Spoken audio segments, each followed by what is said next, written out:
dégueulasse. Oui, il vient de naître. Non, il a 3 ans. 12 ans. 3 ans. C'est quoi son petit nom? Douglas. Douglas. Ouais. Porte pas très bien. Non, vraiment pas. Ah, bonjour. Oh, bonjour. C'est pour qui? C'est pourquoi? Obi-Wan Kenobi. Obi-Wan Kenobi. On va voir ce qu'on peut faire. Vous le voulez?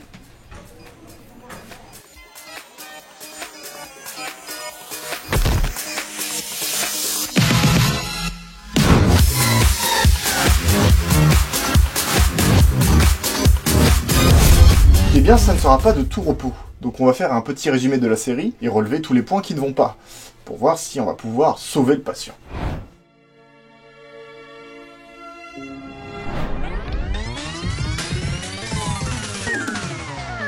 Après une rétrospective de la prélogie de 4 minutes, nous sommes instantanément plongés dans une scène de chaos en plein ordre 66. Alors je pourrais pinailler sur le fait que des enfants s'entraînent si tard le soir, genre allez vous coucher, mais non, je vais pinailler sur autre chose. Dès la première scène, il y a un petit truc qui me plaît pas. C'est un petit détail, mais il me dérange vraiment. C'est quoi ces sabres laser? C'est beaucoup trop lumineux, ça fait super cheap. Bienvenue à la Star Wars Célébration. Les sabres laser, à la base, ça n'émet pas de lumière. C'était quand même une caractéristique iconique de l'arme. Après, on pourrait justifier cela par les limitations techniques de l'époque, où les lames étaient rajoutées en post-prod. Alors il y a bien ce passage dans Star Wars épisode 2 où, subtilement, lors du duel entre Anakin et Dooku, les sabres se mettent à faire de la lumière, mais depuis Disney, ça a bien changé. C'était d'abord subtil et bien utilisé, mais là ça donne juste l'impression que l'acteur tient un tube de LED dans la main. Ah mais c'est parce que c'est le cas en fait. Disney doit avoir la flemme de faire le tracking de l'effet sabre laser en post-prod. Eh oui, réduction des coûts.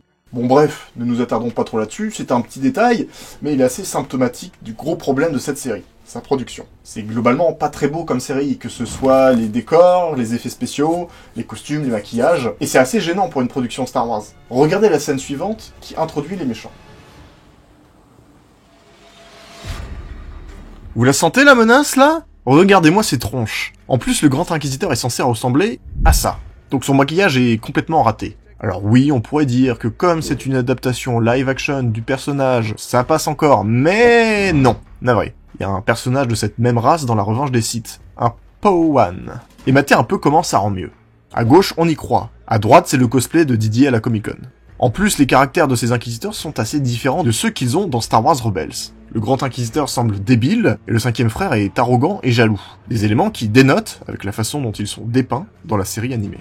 Toujours est-il que ces inquisiteurs ne sont pas là sans raison. Ils traquent un Jedi qui serait dans le coin. On peut donc aisément imaginer qu'ils sont spécialistes dans la traque de Jedi, n'est-ce pas? Lui.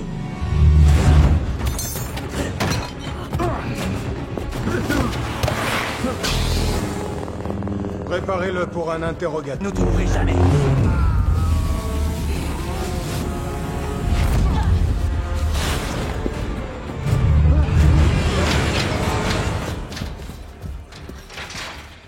Bon, à 3 contre 1, le Jedi s'enfuit. Bravo l'équipe. Et plus globalement, belle scène d'introduction pour nos antagonistes. Les scénaristes ont fait fort là. En 3 minutes, ils nous ont démontré toute l'étendue de l'incompétence de ceux qui sont censés représenter une menace dans la série. Par la suite, on retrouve notre bon vieux Kenobi en train de vivre une vie d'ermite, caché de tous sur Tatooine. Il est hanté par les fantômes de son passé. Son passé qui va d'ailleurs bien vite le rattraper, alors que le Jedi fuyant du début le retrouve. Comme quoi, ça aurait peut-être été pertinent de le capturer et de l'interroger, plutôt que de vouloir le découper. Surtout quand tu recherches justement Kenobi. Mais enfin. Puis ça veut aussi dire qu'un Jedi paumé parvient à retrouver Obi-Wan, tandis qu'un groupe d'inquisiteurs, dont c'est la spécialité, avec en plus énormément de moyens, n'y arrive pas. Décidément, ils sont vraiment clownesques. Cependant, Obi-Wan est formel auprès du dit Jedi. Les Jedi, la Force, c'est terminé. La princesse Leia Organa nous est ensuite introduite comme une enfant bien têtue et fuyant ses devoirs de princesse. Ce qui, honnêtement, est plutôt logique. Rien à dire sur ça. Par contre, on peut se demander pourquoi Leia Organa est introduite dans une série sur Kenobi. Mais bien sûr, on reviendra là-dessus plus tard. Obi-Wan, lui, semble complètement perdu dans ce qu'il veut auprès d'Owen, l'oncle de Luke. Nous en avons déjà parlé, il devra être formé lorsque le moment viendra. Comme vous avez formé son père. Et là, ça fait mal, là, ça fait mal. La petite phrase qui vient blesser.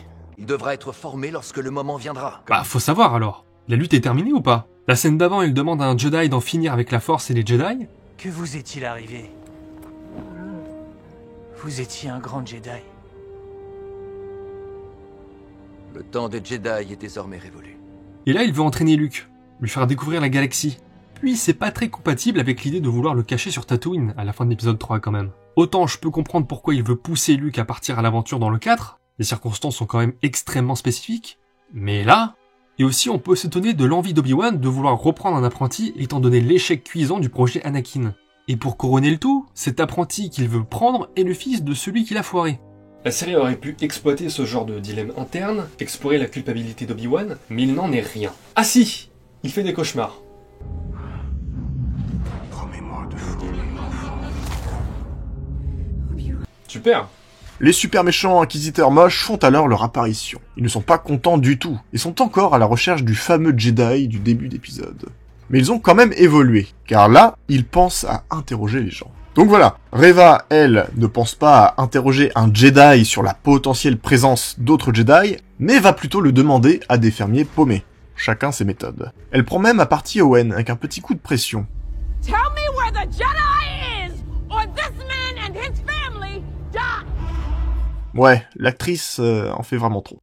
Bref, leur petit numéro ne donne rien, mais une chose est sûre, Reva est obsédée à l'idée de retrouver Kenobi. Retour du côté de la princesse Leia, et accrochez-vous bien, genre vraiment, vous allez assister à une scène de course-poursuite absolument risible, un domaine dans lequel les séries Star Wars sont étrangement passées maîtres. Rappelez-vous de The Book of Boba Fett, avec ses motos colorées. Bah, dites-vous que c'est encore plus moisi ici. Alors qu'elle fuit son devoir de princesse pour aller dans les bois, Leia tombe nez à nez avec des kidnappeurs, et tente donc de s'enfuir. Je pense que c'est important de vous montrer la scène dans son intégralité. Oh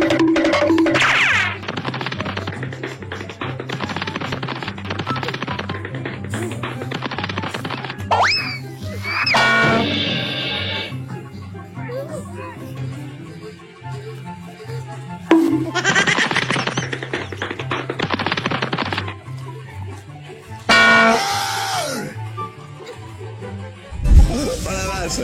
Ça va, vous pas trop décoiffé chez vous là?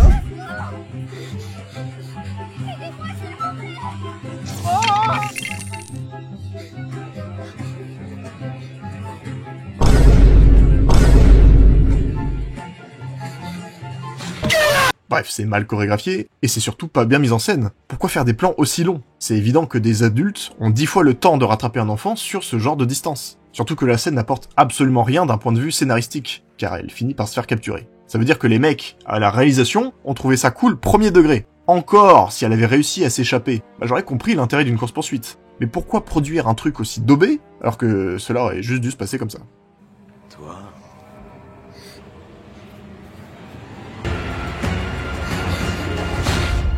Voilà, même résultat, sauf qu'on ne fait pas passer les kidnappeurs pour de gigantesques clowns, la menace est plus forte, et on gagne du temps.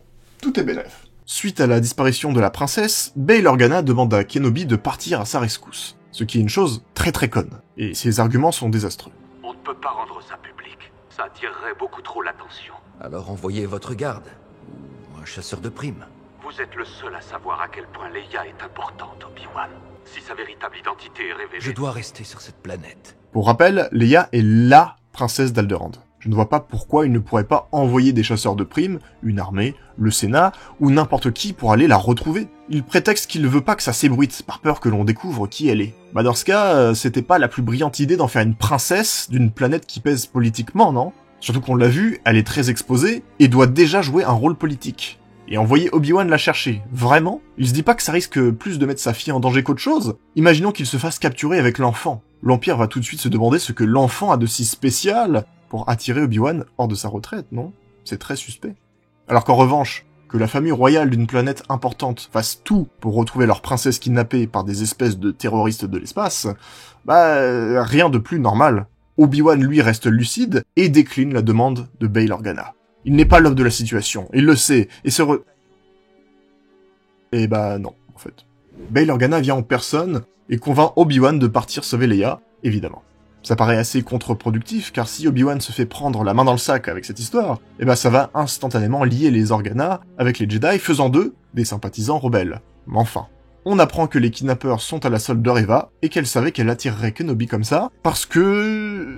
Il a combattu auprès du père de la fillette pendant la guerre. Bref, Obi-Wan déterre son passé, renfile sa cape de Jedi, et part à l'aventure. Il en a l'air d'ailleurs assez fier.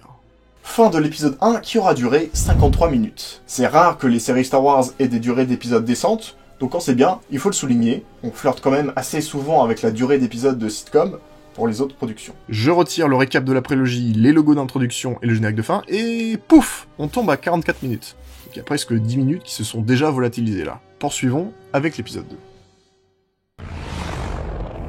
Obi-Wan, grâce à l'aide de Bail Organa, parvient à filer le cargo qui a enlevé Leia et se retrouve perdu à Los Angeles dans un studio Stagecraft. Bon, cette technologie c'était très bien utilisée dans The Mandalorian, mais là ça se voit que vous avez aucune profondeur dans vos décors, hein. Tout fait cheap dans cet épisode. Même ça là. Grâce à un peu d'aide et de filouterie, Obi-Wan parvient à retrouver Leia et l'emmène avec lui. Et bah ça me gêne, ouais, parce que ça veut dire qu'ils se connaissent déjà dans l'épisode 4. Du coup, pourquoi s'adresse-t-elle à lui de façon aussi formelle ? Général Kenobi, jadis vous avez servi mon père pendant la guerre noire. Il vous demande une fois de plus de l'aider à combattre l'Empire. Je regrette de ne pas être en mesure de vous apporter sa requête moi-même, mais notre vaisseau est tombé aux mains de l'ennemi. L'issue du combat dépend de vous. Au secours, Obi-Wan Kenobi. Vous êtes mon seul espoir. Il est surtout venu te sauver alors que tu t'étais fait kidnapper quand tu étais petite, hein. Pas un mot entre les deux, pas un échange, pas une once de tristesse au moment de sa mort en comparaison de Luke, qui lui ne le connaît que de très loin. C'est pourtant évident quand on voit le film. Leia n'a jamais rencontré Obi-Wan. C'est simplement une réécriture de Disney, qui, plutôt que d'explorer de nouvelles périodes, de nouveaux personnages, adore réécrire encore et encore sur les mêmes choses, à savoir globalement la période entre l'épisode 3 et 4. Entre les comics, les romans, les jeux vidéo, les séries qui se superposent tellement que forcément il y a des détails comme ça qui ne paraissent plus crédibles.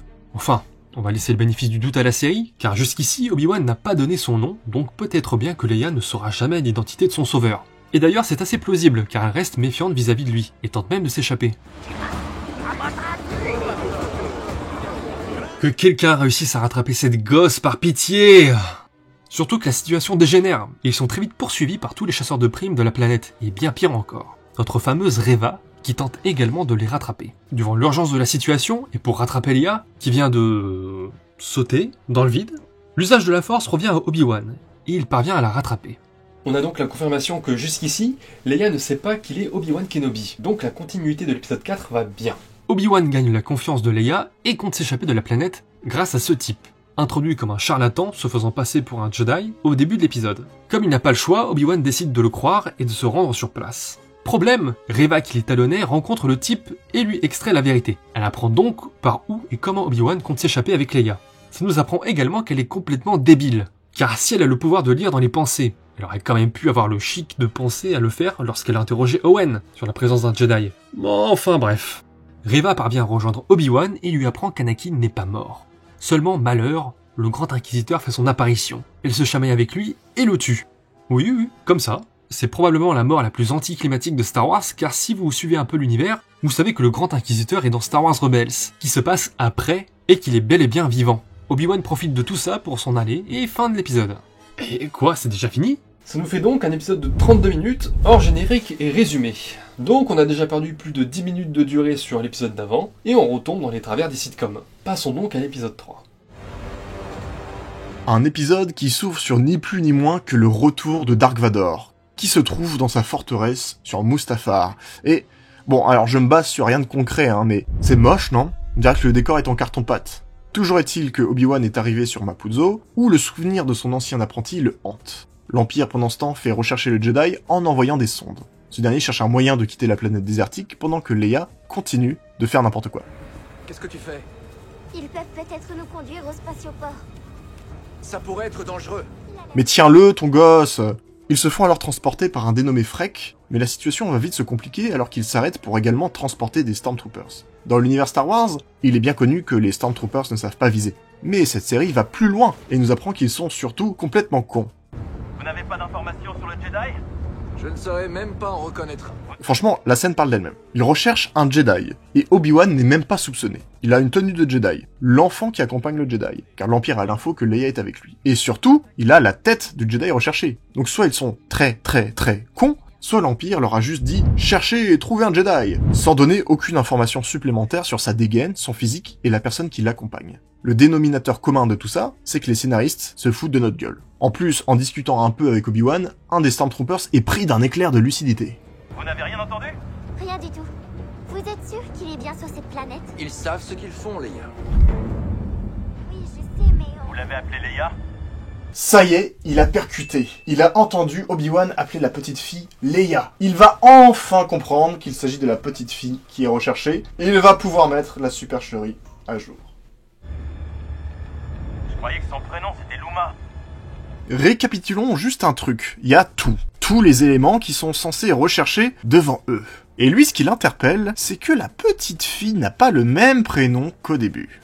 Il capte même pas que Leia, c'est le prénom de la petite fille qu'il recherche et que Obi-Wan fait potentiellement un lapsus révélateur. Lui, ce qui le dérange, c'est vraiment juste qu'elle s'appelait Luma au début. Je vous présente Orden et Luma. Il ne fait aucun lien avec sa mission. Oh, puis le baratin d'Obi-Wan pour faire passer ça. Leia, c'était le prénom de sa mère. Je fais souvent l'erreur. Comme je vous l'ai dit, ça a été difficile. Bref, ça passe comme une lettre à la poste. Finalement, c'est à un avant-poste plus loin et grâce à un droïde sonde que la couverture d'Obi-Wan se fait griller. Oh là là, mais même là, l'interface du droïde est super moche, quoi. On dirait vraiment les interfaces qu'on a fait pour la vidéo et si dont vous êtes le héros. Sauf qu'à la différence de cette série, bah nous, on n'a pas de budget, on en a vraiment zéro. Obi-Wan, c'est 150 millions.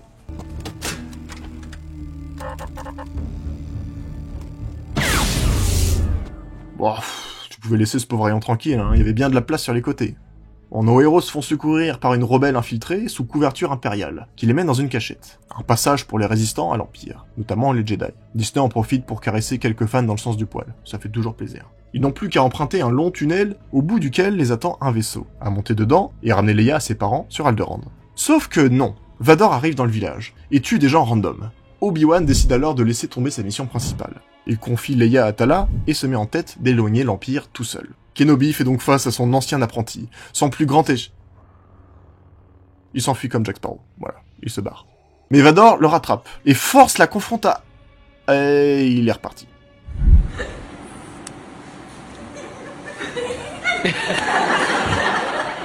Qu'est-ce que vous voulez que je vous dise? Bon, la troisième fois c'est la bonne, et enfin ces deux figures de la mythologie Star Wars s'affrontent de nouveau. Et le résultat n'est pas vraiment à la hauteur.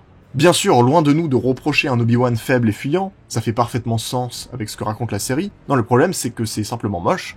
On a des personnages noirs qui s'affrontent sur un fond noir, extrêmement insipide. Des cadrages assez étranges, genre, là c'est quoi l'intention de la réalisatrice avec ce plan? Ils sont filmés de loin, écartés sur la droite, écrasés par cette espèce de complexe minier. Ça raconte quoi tout ça? Pourquoi placer ce combat dans un complexe minier? À titre de comparaison, la dernière fois que ces deux-là se sont battus, c'était sur une planète de lave. Les explosions volcaniques et la chaleur étouffante racontaient quelque chose sur le combat et la relation entre les personnages. Là, c'est quoi l'intention? Pendant ce temps, Reva découvre le tunnel par lequel s'échappent Leia et Tala. Et justement, cette dernière décide de partir venir en aide à Kenobi et laisse Leia rejoindre le vaisseau toute seule.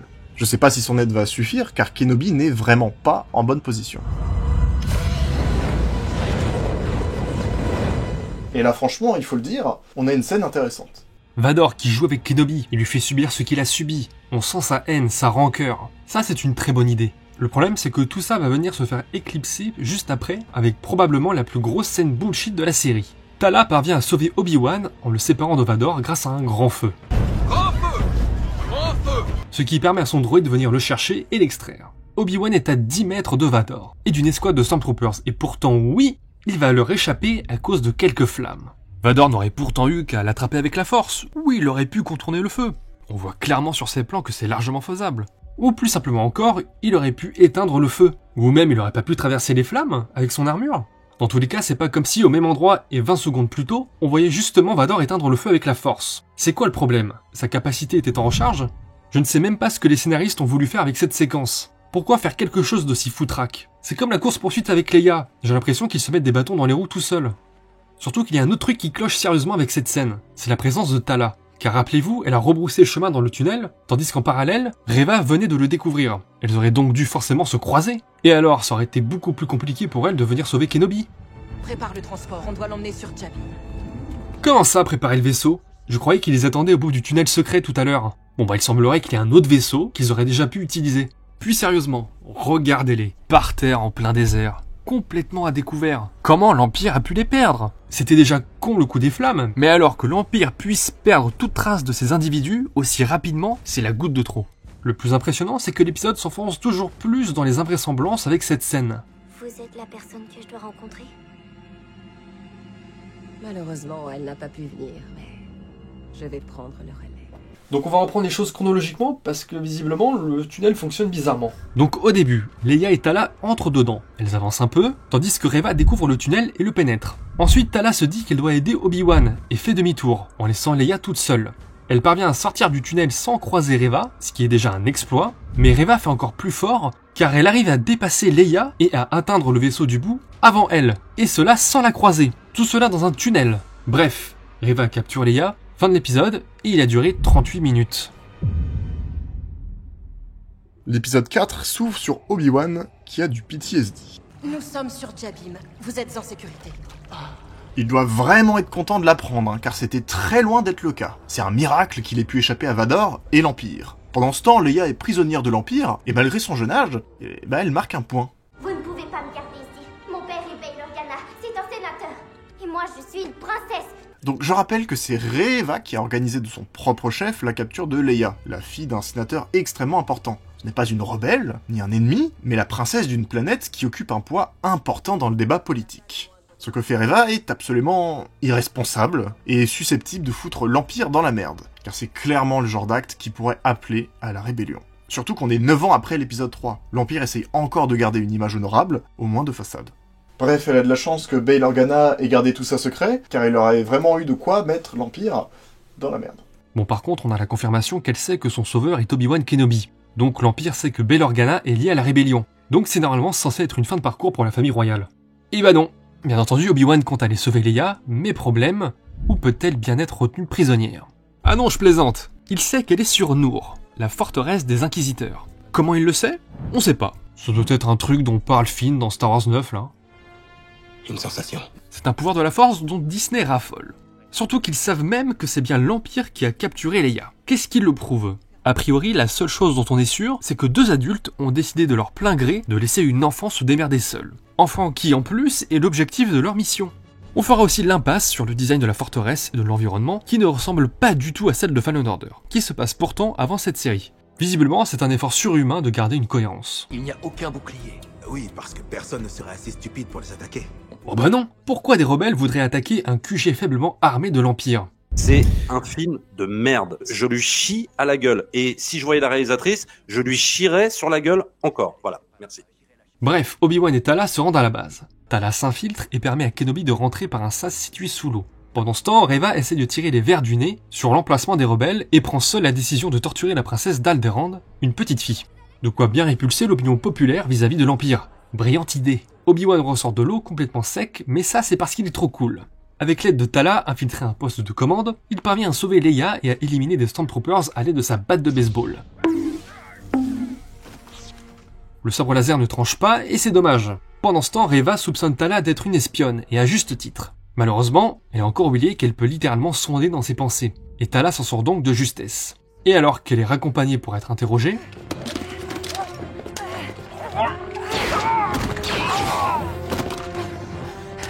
Ça a beau être ridicule, dites-vous que des mecs chez Ubisoft se sont dit que ça pourrait être cool de baser tous leurs jeux Star Wars dessus.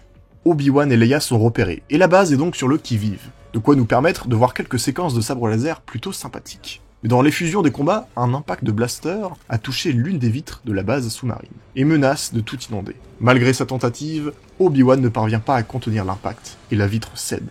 C'est quand même drôle, ça veut dire qu'un simple coup de blaster a permis de créer une brèche dans la base et d'en inonder un boyau. Elle disait quoi la série tout à l'heure en parlant de la base? L'endroit est impénétrable. Ah ouais. Donc si je résume, la base secrète des Inquisiteurs ne possède pas de défense, et un simple coup de blaster peut permettre de l'inonder. Car imaginez la même opération sur cette partie-ci. Et le plus ironique, c'est que la base secrète ne remplit même plus son rôle de base secrète, car elle est connue des rebelles. Donc la série n'en finit plus de faire passer l'Empire pour des incompétents. Bon, cela dit, ils n'ont pas non plus l'air d'être très compétents dans les films. Bon, à ce stade, c'est juste du foutage de gueule. Tout est suspect. L'accoutrement, la barbe, la démarche, les petites jambes sous le manteau. Mais personne ne capte rien. Avant que Reva n'arrive et mette à jour la supercherie. Ça commence à sentir le roussi pour nos héros. Mais des airspeeders vont apparaître des airs pour les sauver de la situation. Ils sont peut-être mal faits, mais ne vous y fiez pas. Ils sont très performants. Car ils ont réussi à venir sans se faire repérer. Attendez, on va mettre à jour toutes les failles de cette base secrète pour être sûr. N'a pas de double vitrage, n'a pas de système de défense, n'a pas de radar, n'a pas de vaisseau pour prendre en chasse, n'a pas de DCA. Une brillante idée en somme, Grâce à ce sauvetage miraculeux, Obi-Wan, Tala et Leia parviennent à s'extirper en filant tous dans le même airspeeder. Et faut saluer leurs aptitudes de contorsionnistes. Car dans l'Empire contre-attaque, des airspeeders, on en voit. C'est même ce que Luke conduit pour affronter les AT-AT. Et il est très clair que ce ne sont que des 2 places. La place du pilote étant déjà prise, ça veut dire que Obi-Wan, Tala et Leia ont réussi à se glisser là-dedans en un temps record tout en se faisant tirer dessus par les troupes de l'Empire. Pas étonnant que la série ne nous montre pas cet exploit et que cela se passe hors champ. Ça aurait été très dur de mettre tout ça en scène de façon crédible. Et c'est ainsi qu'Obi-Wan échappe pour la je ne sais combienième fois, de nouveau, des griffes de l'Empire. Ce qui met Vador très en colère. Mais Reva, elle a la réponse à tout. J'ai placé un traceur dans leur vaisseau. Nous connaîtrons très bientôt la position du réseau, ainsi que celle de Kenobi. Ah, mais dans ce cas, pourquoi ne pas juste les avoir laissés filer ? Je rappelle que c'est quand même elle qui expose leur couverture à toute la base. Si son intention est de les filer, elle n'avait qu'à leur faciliter la tâche. En les exposant, elle a pris le risque de les tuer, car la moitié de la base leur tirait dessus. Puis elle n'avait pas prévu l'arrivée des airspeeders. Donc son plan c'était quoi ? De les exposer, de les cerner, puis de leur dire « Vous pouvez partir maintenant, il faut que je vous file pour trouver la localisation de votre base secrète. » Ça n'a aucun sens. Car oui, la série nous confirme qu'elle a bien posé un émetteur via le petit droïde de Leia, Lola. Donc ce n'est même pas une excuse bullshit pour Dark Vador. D'autant qu'on verra plus tard qu'il y a un autre truc débile avec cette décision. Mais on y reviendra. Elle est nommée Grande Inquisitrice pour ses exploits retentissants. Fin de l'épisode, ça a duré 30 minutes. Avec des épisodes d'une telle durée, le générique aurait dû avoir cette gueule.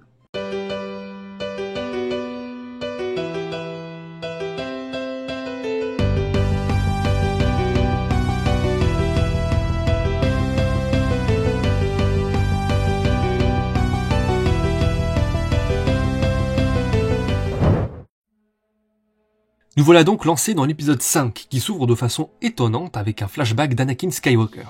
Alors oui, ça fait plaisir de le voir. Il a pris un coup de vieux, mais bon, c'est comme ça. Reste à savoir ce que ce flashback fait là. Il présente une séquence d'entraînement au sabre laser entre Obi et Annie. Mais nous aurons l'occasion de revenir dessus. Obi-Wan et Leia arrivent donc sur la base résistante. Mais pourquoi ne pas avoir déposé Leia directement sur Alderaan ? Surtout qu'ils reviennent d'une base impériale. Quelle idée d'aller directement dans la base résistante si jamais ils sont suivis ? Ce qui est bien évidemment le cas. J'ai besoin d'un moyen de transport pour la ramener sur Alderaan. Une fois qu'on aura évacué tout le monde, je ferai ce que vous voulez. Mais là, ils attendent depuis des mois. Ça aurait été chic de les déposer avant, à un endroit duquel ils auraient pu transiter pour aller sur Alderaan alors. Surtout que c'est pour les évacuer où tous ces gens ? Et pourquoi est-ce si pressant ? L'Empire n'est même pas au courant de l'existence de cette cachette. Alors pourquoi ce besoin si urgent maintenant ? Enfin oui, ils sont au courant du coup, mais eux, ils ne le savent pas. Bon, Lola fait ce qu'elle a à faire, et comme elle a été piratée par les méchants, elle a donc les yeux rouges. Toujours dans la finesse et la subtilité dans cette série. Bref, le petit droïde sabote les portes du hangar, et voilà tout notre beau petit monde bloqué. Ils comprennent alors que l'Empire les a trouvés, et qu'ils approchent. Ce qu'ils ne tardent pas à faire. L'Empire débarque et fait le siège des rebelles dans un studio Stagecraft plus moche que jamais. Obi-Wan sent que ça craint pas mal pour tout le monde, et décide de s'entretenir avec Reva. Il apprend que Reva est une padawan rescapée de l'Ordre 66, et que ce qu'elle désire réellement, c'est de se venger de Dark Vador. Elle attend le moment propice pour attaquer. Obi-Wan lui propose son aide et touche une corde sensible chez l'inquisitrice qui s'énerve. Elle se rappelle qu'elle a un sabre laser et croyez-le ou non, mais ça coupe. Donc elle ouvre d'un coup la porte qu'ils bombardent comme des idiots depuis tout à l'heure. Le sabre laser qui découpe des trucs, c'est pourtant la base de Star Wars. Enfin, pas étonnant, dans Kenobi, ils ont l'air moins tranchants quand même. L'Empire fait alors pression sur les rebelles dans des gunfights effrénés.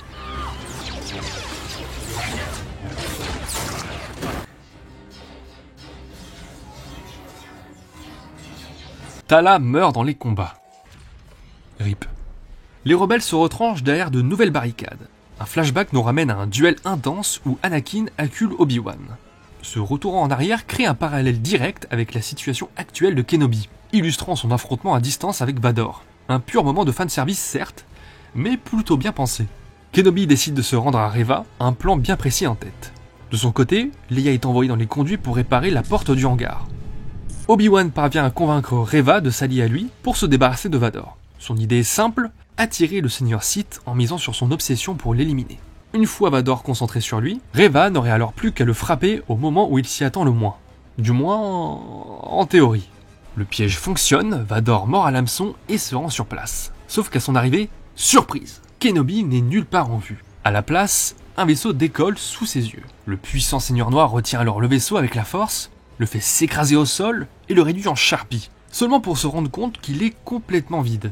Un deuxième vaisseau décolle alors, le premier ne servait que d'appât, et Vador décide de ne pas l'attraper parce que... ça arrangeait les scénaristes, je suppose. En plus, l'idée était très cool, mais mon dieu que ce plan est moche. Il manque des FX là, c'est pas possible.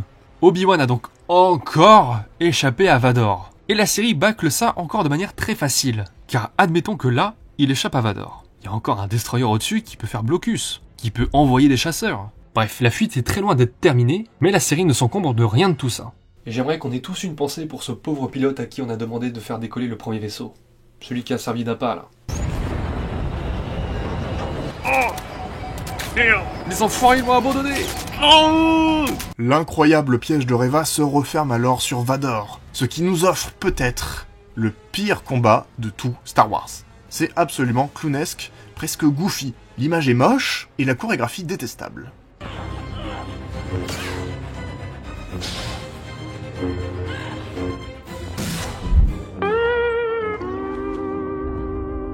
Revenons un peu sur le plan de Reva. Car depuis le début, elle désire amener Vador à elle en lui offrant Kenobi. Très bien.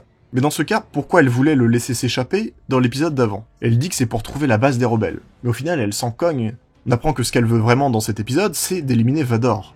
Bref, ses intentions ne sont pas claires, voire changeantes au gré de ce qui arrange le plus la trame que veulent faire les scénaristes. Bon, bien entendu, Vador finit par vaincre Reva par un bon coup de sabre laser dans le ventre. En fait, il savait que Reva se jouait de lui, et se servait d'elle pour remplir ses ambitions. Bref, depuis le début, il contrôle les intentions de Reva, sauf que je vois pas du tout Vador faire des petites manigances comme ça. Ce n'est pas du tout dans son caractère. Surtout que Reva ne lui apporte rien, qu'un autre inquisiteur n'aurait pu lui apporter. Pourquoi s'encombrer de cette menace? De plus, on apprend que maintenant, on peut facilement survivre à un stab de sabre laser, car le Grand Inquisiteur n'est en fait pas mort. Ouh, surprise, hein. C'est pas comme si on le savait déjà dans Star Wars Rebels, qui se déroule après la série Kenobi. Il a survécu à ça, je le rappelle. Donc, le Grand Inquisiteur, Reva quand elle était petite, plus elle maintenant, c'est à croire que Qui-Gon n'était qu'une chochotte pour mourir de la même blessure. Et forcément, Reva est laissée agonisante, car c'est toujours mieux de laisser une occasion à ses ennemis de survivre pour se venger.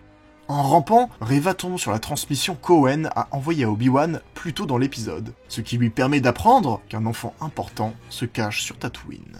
Une action extrêmement irresponsable de sa part. Dedans, il donne toutes les informations, Tatooine, les enfants, Owen. Fin de l'épisode, qui aura duré 34 minutes. Ne reste donc que l'ultime et dernier épisode de cette mini-série. On se voit confirmer tout de suite que oui, Reva a bien survécu au coup de sabre laser et est à la recherche d'Owen. Bien entendu, aucune information nous est donnée sur comment elle a survécu, et plus important encore, comment elle en est arrivée là. Avec quel vaisseau? Après l'avoir laissée agonisante au sol, Vador et le Grand Inquisiteur ont pris soin de lui laisser un vaisseau pour qu'elle puisse partir? Bien généreux. Les rebelles n'avaient que 2 vaisseaux de transport. L'un est parti, l'autre est inutilisable. Sachant qu'elle est sur une planète déserte et que l'Empire est parti, chapeau à elle d'avoir trouvé un vaisseau. Aussi, ça m'ouvre une question, mais n'importe qui peut repartir avec n'importe quel vaisseau dans l'univers de Star Wars? Je les ai jamais vus mettre le contact avec une sorte de clé ou quoi que ce soit d'autre. Donc je me pose une vraie question. Si quelqu'un a la réponse. Bon, pendant que Reva continue son enquête, l'Empire pourchasse les rebelles et... malheur. Notre couple moteur n'est pas bon. Je bosse dessus, mais les boucliers ne tiendront pas éternellement. Oh merde! Oh, c'est con ça! Obi-Wan prend donc la décision de servir d'appât avec une petite navette et de détourner l'attention de Vador sur lui-même. Et pardon, mais... il y avait donc une navette qu'il pouvait utiliser beaucoup plus tôt du coup. Bref, l'appât fonctionne, et Vador, plutôt que de simplement poursuivre Obi-Wan avec la navette qu'il utilise pour atterrir, décide de détourner l'entièreté du Star Destroyer parce que pourquoi pas. Bref, un nouveau combat se dessine, cette fois pour en finir une bonne fois pour toutes. Ouais. Reva, quant à elle, est parvenue à remonter la piste de l'enfant qu'elle cherche et arrive à la ferme des Lars, qui eux sont prêts à la défendre. Ta puissance est de retour, mais ta faiblesse est toujours là.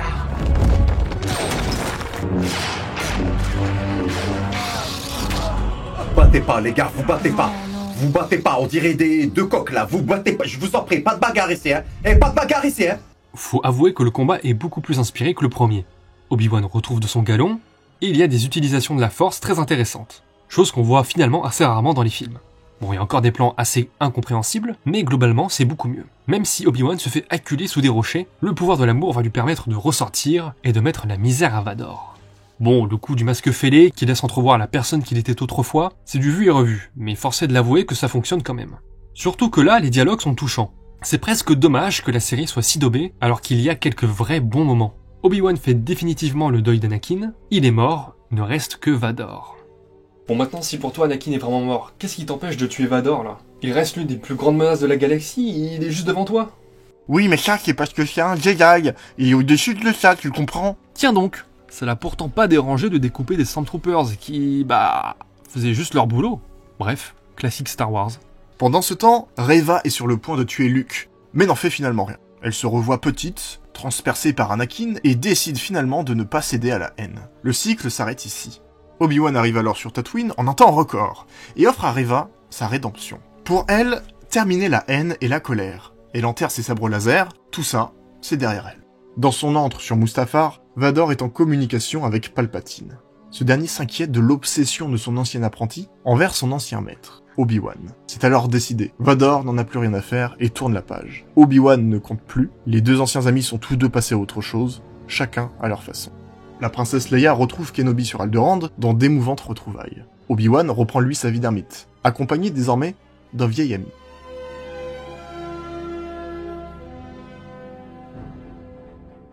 Fin de l'épisode, 42 minutes, et surtout, fin de la série. Donc faisons un petit récapitulatif de tout ce qu'on a pu en dire.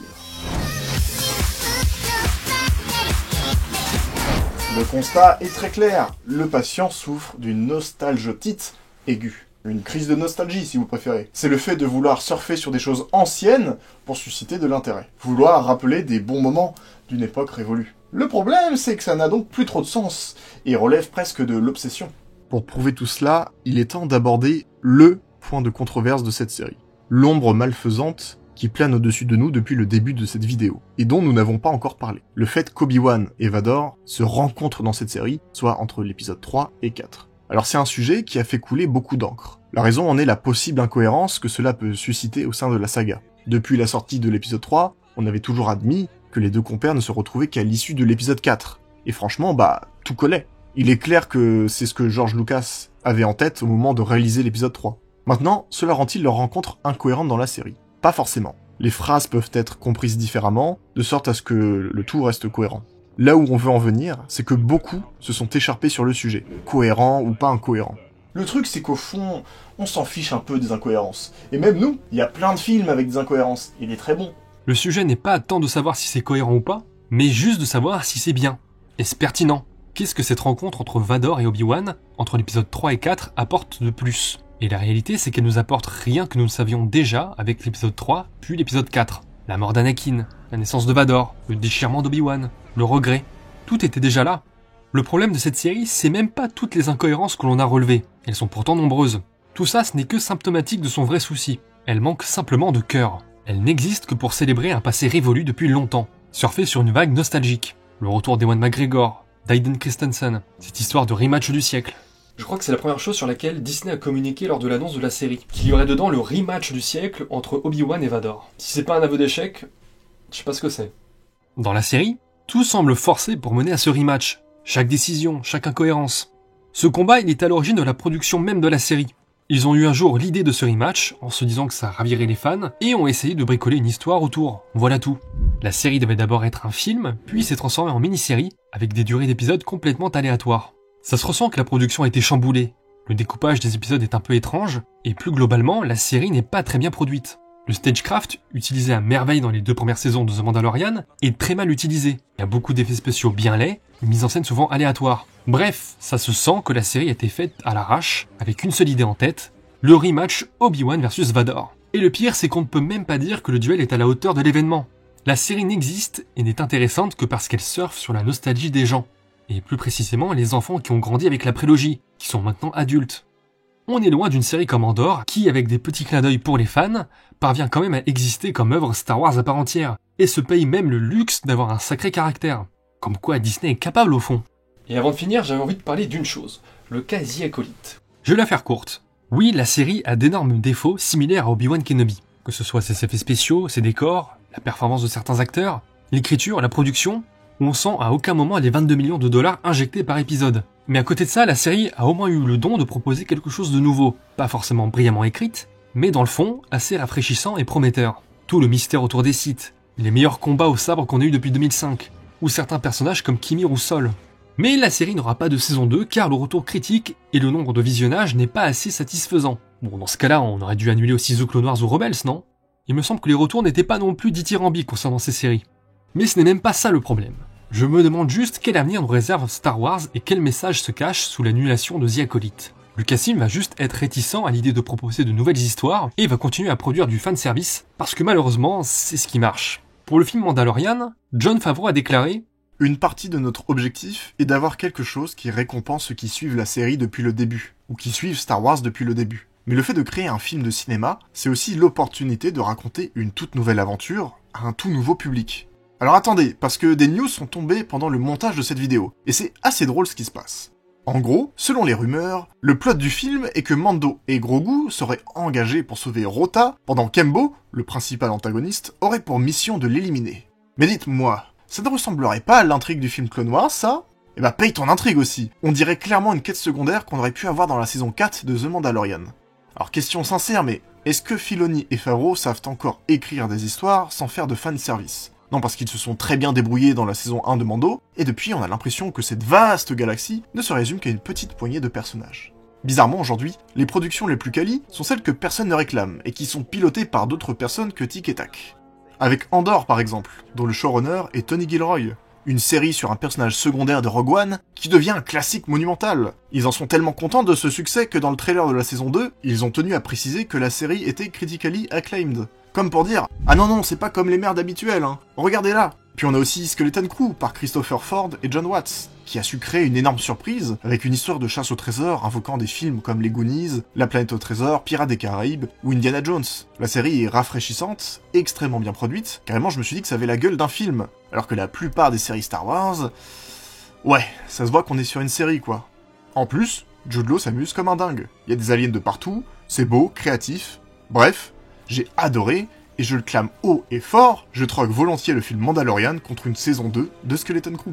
Finalement, ce qu'on retient, c'est que l'important c'est de faire une bonne histoire. Et ça, Disney semble l'avoir totalement oublié, trop obnubilé à essayer de comprendre ce que les gens veulent. C'est exactement ce raisonnement qui les a perdus sur Obi-Wan. Donc ce que l'on propose à ce patient est tout à fait simple. Une mort immédiate. Cette série ne doit tout simplement pas exister. Pas de scénario alternatif aujourd'hui. Il n'y a rien de très pertinent à raconter sur Obi-Wan entre l'épisode 3 et 4 sans tomber dans le grotesque. À la limite, le meilleur choix serait de faire une mini-série, encore plus petite, extrêmement méditative, dans laquelle on suit un Obi-Wan véritablement rongé par son passé.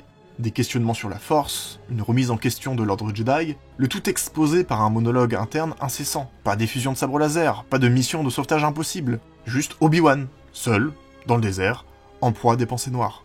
Eh bien ça, on aurait beaucoup aimé. Mais à développer sur une vidéo YouTube, eh bien... Pardonnez-nous, mais on va pas tenter la cascade. D'autant que vous ne l'entendrez pas le dire souvent, mais pour le coup, il y a un roman très cool là-dessus. Kenobi de John Jackson Miller, où l'on suit ce qui crée la légende de Ben Kenobi sur Tatooine. Donc nous, on va laisser ce vieux Ben tranquille, et vous laisser avec ce qu'il s'est déjà fait de bien. C'est la fin de ce Script Doctors sur la série Obi-Wan, j'espère qu'il vous aura plu. N'hésitez surtout pas à liker, à partager si vous avez aimé la vidéo, à commenter également. Vous pouvez nous retrouver sur les réseaux comme TikTok, Instagram et Twitter. Et sur ce, on vous dit à la prochaine.